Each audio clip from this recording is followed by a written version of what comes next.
Greetings, fellow travelers of the digital cosmos. Welcome to Human Shenanigans in Space, where we explore the incredible, often surprising, and always inspiring tales of humanity in space. The Signal from Tomorrow by Damage Dice DM.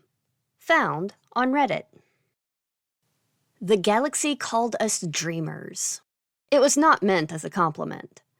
The Dwelling Collective, with their hive mind algorithms, sneered through their data streams. Humans waste cycles on impossible fictions. The Kree, bug-eyed engineers of neutron-forged megastructures, clicked their mandibles in pity. Why imagine what cannot be computed? Even the ethereal Ith, who swam in nebulae and spoke in riddles, dismissed us.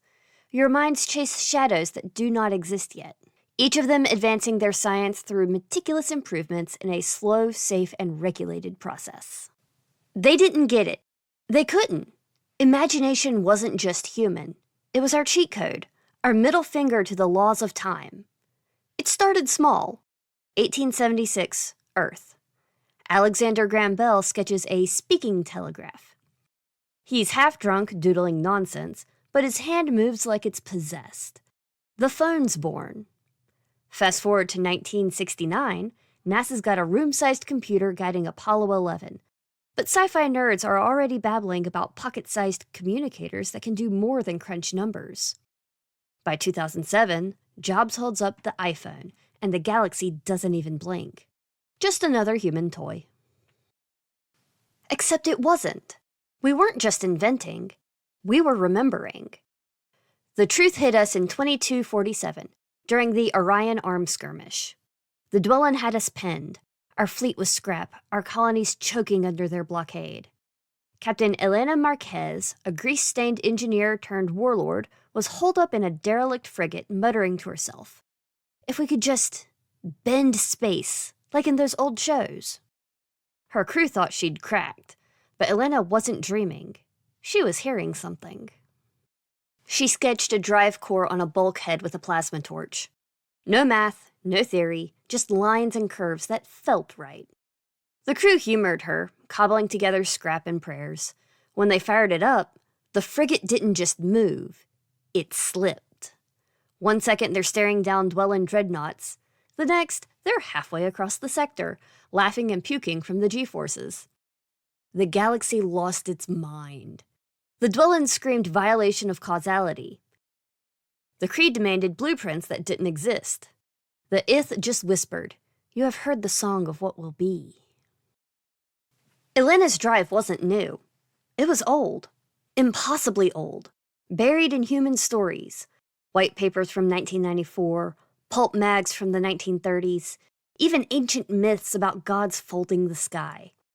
We'd been dreaming warp drives forever.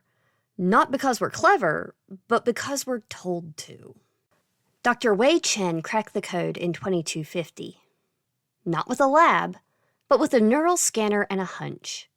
He hooked himself up, told his team to blast him with random prompts, starships, AI, teleporters. His brain lit up, not in the creative cortex, but in the temporal lobe, where memories form.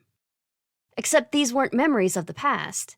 They were echoes, signals, from humans centuries ahead, their minds brushing ours across time.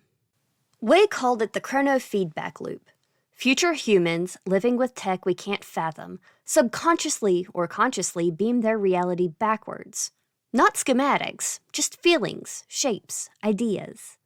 Proto-seeds of new tech we had yet to discover, and at the same time self-fulfilling its existence in the future.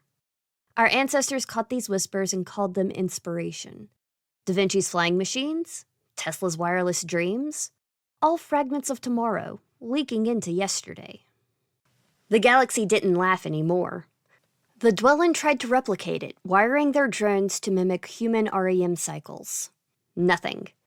The Kree built dream simulators the size of moons. Zilch.